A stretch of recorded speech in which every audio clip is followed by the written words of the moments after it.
അത്ര വലിയ പ്രതീക്ഷയൊന്നുമില്ലാതെയാണ് level cross എന്ന ആസിഫ് അലിയുടെ സിനിമ കാണുന്നതിന് വേണ്ടി തിയേറ്ററിലേക്ക് പോയത്. സിനിമ കാണുന്നതിന് എന്നെ പ്രേരിപ്പിച്ച ഘടകങ്ങളിലൊന്ന് ഈയിടെ ആസിഫ് അലിയുമായിട്ട് ബന്ധപ്പെട്ടുണ്ടായിട്ടുള്ള വിവാദങ്ങളും ചർച്ചകളുമൊക്കെയാണ്. ഒപ്പം ഈ സിനിമയിലെ നായികയായ അമല പോളിൻ്റെ വസ്ത്രധാരണവുമായി ബന്ധപ്പെട്ട് കാസ ഉയർത്തിയ ചോദ്യങ്ങൾക്ക് അമല പോളിൻ്റെ കൃത്യമായ മറുപടിയുമൊക്കെ നവമാധ്യമങ്ങളൊക്കെ ചർച്ചയായിക്കൊണ്ടിരിക്കുന്ന ഒരു കാലഘട്ടത്തിൽ ലെവൽ ക്രോസ് എന്ന സിനിമയുടെ പ്രൊമോഷനുമായി ബന്ധപ്പെട്ട് ആസിഫ് അലിക്ക് ലഭിച്ചിരിക്കുന്ന സ്വീകരണങ്ങളൊക്കെ ബന്ധപ്പെട്ട് ഉണ്ടായ പ്രത്യേകതകളാണ് സിനിമ കാണുന്നതിന് വേണ്ടി പ്രേരിപ്പിച്ച ഘടകങ്ങൾ. ഒറ്റ വാക്കിൽ കവിത പോലെ ഒരു സിനിമ എന്ന് ഈ സിനിമയെ വിശേഷിപ്പിക്കാനാണ് എനിക്ക് ഇഷ്ടം. അത്ര മനോഹരമായി ചെയ്തിരിക്കുന്ന ഫ്രെയിമുകൾ കൊണ്ട് സമ്പന്നമായ സിനിമയാണ് ലെവൽ ക്രോസ്.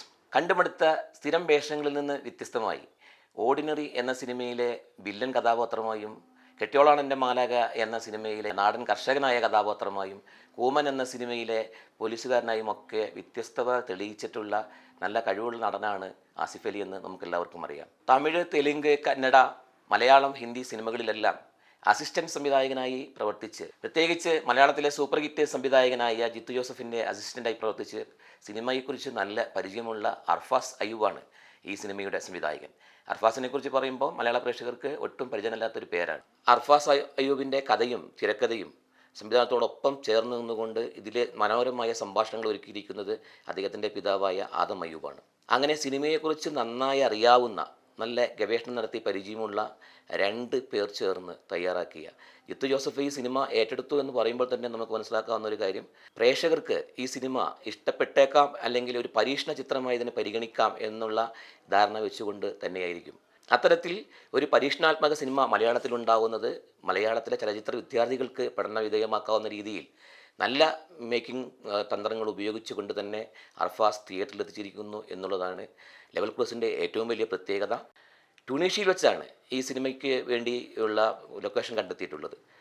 ട്യൂണീഷ്യയിലെ ഒരു മരുഭൂമിയിൽ അത്ര വാഹനങ്ങളൊന്നും കടന്നു പോകാത്ത, വർഷങ്ങളോളം വാഹനങ്ങളൊന്നും കാണുന്നില്ല എന്ന് കഥാപാത്രം പറയുന്നുണ്ട്. അങ്ങനെ വാഹനങ്ങളൊന്നും കടന്നു പോകാത്ത ഒരു ലെവൽ ക്രോസിലെ കാവൽക്കാരനായി പ്രവർത്തിക്കുന്ന ആളായിട്ടാണ് ആസിഫ് അലി, രഘു എന്ന കഥാപാത്രമായിട്ടാണ് ആസിഫ് അലി ഈ സിനിമയിൽ അഭിനയിക്കുന്നത്. അപ്രതീക്ഷിതമായി ഈ മരുഭൂമിയിലെ ലെവൽ ക്രോസിൽ വന്ന് വീഴുന്ന ചൈതാലി എന്ന കഥാപാത്രമായിട്ടാണ് അമല പോൾ വരുന്നത്. ചൈതാലിയെ തിരഞ്ഞെത്തുന്ന ഭർത്താവ് സിഞ്ചോ ആയി ഷർഫുദ്ദീനും ഈ സിനിമയിൽ അഭിനയിക്കുന്നു. ആകെ 3 കഥാപാത്രങ്ങൾ മാത്രമുള്ള സിനിമ. എന്നാൽ 3 കഥാപാത്രങ്ങൾക്കപ്പുറത്തേക്ക് കഥയെ ബലപ്പെടുത്തുന്നതിന് വേണ്ടി 2-3 കഥാപാത്രങ്ങൾ കൂടി വന്നു പോകുന്നുണ്ട്. എങ്കിലും ഈ 3 കഥാപാത്രങ്ങളെ മാത്രം ബേസ് ചെയ്തുകൊണ്ടാണ് ഈ സിനിമ 2 മണിക്കൂർ മുന്നോട്ട് പോകുന്നുള്ളതാണ് ഏറ്റവും വലിയ പ്രത്യേകതകളിലൊന്ന്.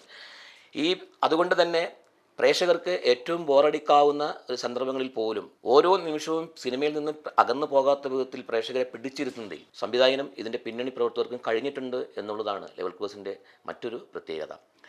ഒരു സാങ്കല്പിക ലോകത്ത് നിന്ന് അടിത്തറയിട്ടുകൊണ്ടാണ് സിനിമ തുടങ്ങുന്നത്. സിനിമ തുടങ്ങി 10 മിനിറ്റ് വരെ സംഭാഷണങ്ങളൊന്നുമില്ല എന്നുള്ളത് മറ്റൊരു പ്രത്യേകത കൂടിയാണ്. ഭാവനയുടെ വിഭ്രാത്മകതയിലേക്ക് സ്വാഗതം എന്നാണ് സിനിമയുടെ ആദ്യം എഴുതി കാണിക്കുന്നത്.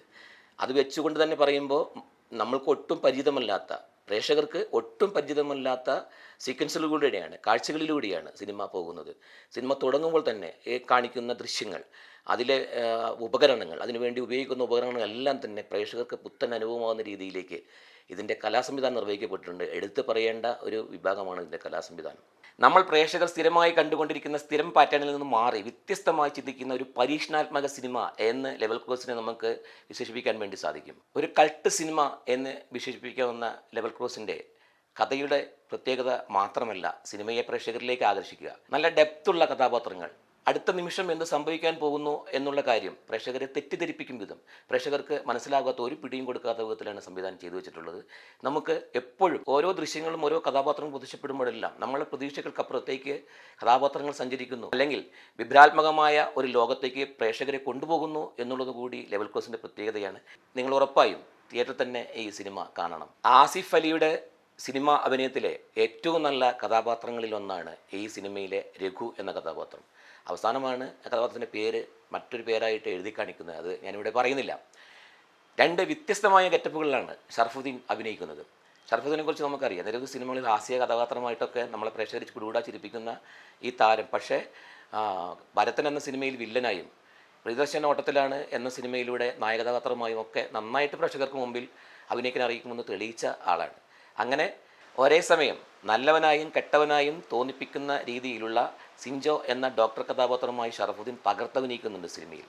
ഈ 3 കഥാപാത്രങ്ങൾക്കും മത്സരിച്ചഭിനയിക്കാവുന്ന രീതിയിലേക്ക് സിനിമ കൊണ്ടുപോകുവാൻ സംവിധായകന് സാധിച്ചിട്ടുണ്ട്. നല്ല കെട്ടുറപ്പുള്ള കഥയാണ് ഈ സിനിമയുടെ ഏറ്റവും വലിയ പ്രത്യേകതകളിലൊന്ന്. ആകെ 1-2 പാട്ടുകളേ ഉള്ളൂ സിനിമയിൽ.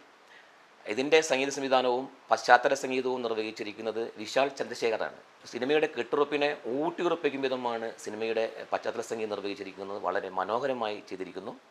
ഒപ്പം എടുത്തു പറയേണ്ട ഈ സിനിമയുടെ ഏറ്റവും നല്ല ക്വാളിറ്റി എന്ന് പറയുന്നത് ഇതിൻ്റെ ക്യാമറ DOP ചെയ്തിരിക്കുന്നത് അപ്പു പ്രഭാകറാണ്. ട്യൂണീഷ്യയിൽ നിന്നുള്ള കാഴ്ചകൾ നമുക്ക് ഒട്ടും പരിചിതമല്ലാത്ത ഈ കാഴ്ചകൾ, എന്നാൽ ഇത് കേരളത്തിലാണോ എന്ന് നമുക്ക് തോന്നിക്കുമെങ്കിലും കേരളത്തിലല്ല എന്ന് നമുക്ക് മനസ്സിലാകുമെങ്കിലും അത് അനുഭവപ്പെടുത്തുന്ന രീതിയിൽ ചെയ്തു വെക്കാൻ ക്യാമറമാന് സാധിച്ചിട്ടുണ്ട്. അതുതന്നെയാണ് സിനിമയുടെ ഏറ്റവും വലിയ പ്രത്യേകതകളിലൊന്നും. ഒരിക്കലും പ്രേക്ഷകന് ബോറടിക്കാത്ത വിധം സിനിമയുടെ ചിത്രങ്ങളും അതുപോലെ തന്നെ ഇതിൻ്റെ കലാസംവിധാനവും ഇതിൻ്റെ മ്യൂസിക്കും ഇതിൻ്റെ എഡിറ്റിങ്ങും എല്ലാം നന്നായിട്ട് നിർവഹിക്കപ്പെട്ടിട്ടുണ്ട്. സിനിമ തുടങ്ങി 10 മിനിറ്റിന് ശേഷം പ്രേക്ഷകരിലേക്ക് എരിഞ്ഞു കയറുന്ന ഒരു സിനിമ കൂടിയാണ് ലെവൽ ക്രോസ്. പ്രേക്ഷകനെ ആകർഷിക്കും വിധം കെട്ടുറപ്പോടുകൂടി സിനിമ ചെയ്യാൻ വേണ്ടി അർഫാസിന് സാധിച്ചിട്ടുണ്ട്. മലയാള സിനിമയ്ക്ക് ഒരു വലിയ വാഗ്ദാനമായി അർഫാസ് അയ്യൂബ് മാറും എന്ന കാര്യത്തിൽ സംശയമൊന്നുമില്ല. ഇങ്ങനെയുള്ള നിരവധി സിനിമകൾ ചെയ്യാൻ, പ്രത്യേകിച്ച് നമ്മൾ കണ്ടുവരുന്ന സിനിമകളിൽ നിന്ന് വ്യത്യസ്തമായിട്ടുള്ള യോണറിലുള്ള സിനിമകൾ മലയാളത്തിൽ സമ്മാനിക്കാൻ നമ്മുടെ പുതുമുഖ സംവിധായകർക്ക് സാധിക്കും. അതിനുള്ള കഴിവ് അവർക്കുണ്ട് എന്നാണ് ഇവരൊക്കെ തെളിയിക്കുന്നത്. അതുകൊണ്ട് തന്നെ ലെവൽ ക്രോസ് എന്ന സിനിമയെ നമുക്ക് സ്വീകരിച്ചേ മതിയാവൂ. നിങ്ങൾ തിയേറ്ററിലാണ് എന്നുള്ളത് മറന്നു പോയിക്കൊണ്ട് സിനിമ കാണുകയാണെങ്കിൽ, അത്രമേൽ ഒരു സിനിമ നിങ്ങളിലേക്ക് ആഴത്തിൽ ആഴ്ന്നിറങ്ങുന്നുണ്ട് എങ്കിൽ അതാണ് ഏറ്റവും മനോഹരമായ സിനിമ എന്ന് വിശേഷിപ്പിക്കാൻ വേണ്ടി നമുക്ക് സാധിക്കും. അത്തരത്തിലുള്ള ഒരു സിനിമയാണ്. ഏതാണ്ട് ഹോളിവുഡ് സ്റ്റൈലിലുള്ള മനോഹരമായ കാഴ്ചകൾ കൊണ്ട് സമ്പന്നമായ ഏറ്റവും നല്ല മലയാളത്തിലിറങ്ങിയ ഈടിറങ്ങിയ ഏറ്റവും നല്ല സിനിമകളിൽ ഒന്നാണ് ലെവൽ ക്രോസ്. സിനിമ കാണുന്ന പ്രേക്ഷകർക്ക് നിരവധി ചോദ്യങ്ങൾ സിനിമയെ സംബന്ധിച്ച് അല്ലെങ്കിൽ അതിൻ്റെ കഥാ പശ്ചാത്തലത്തെക്കുറിച്ച് തോന്നുമെങ്കിലും ആ ചോദ്യങ്ങൾക്കൊന്നും പ്രസക്തിയില്ലാത്ത വിധം സിനിമ കെട്ടുറപ്പുള്ളതാക്കി മാറ്റാൻ ഇതിൻ്റെ പിന്നണി പ്രവർത്തകർക്ക് സാധിച്ചിട്ടുണ്ട് എന്ന കാര്യത്തിൽ ഒരു സംശയവുമില്ല. എല്ലാ പ്രേക്ഷകരെയും ആകർഷിക്കുന്ന സിനിമയായിരിക്കും ലെവൽ ക്രോസ് എന്ന് ഞാൻ പ്രതീക്ഷിക്കുന്നില്ല.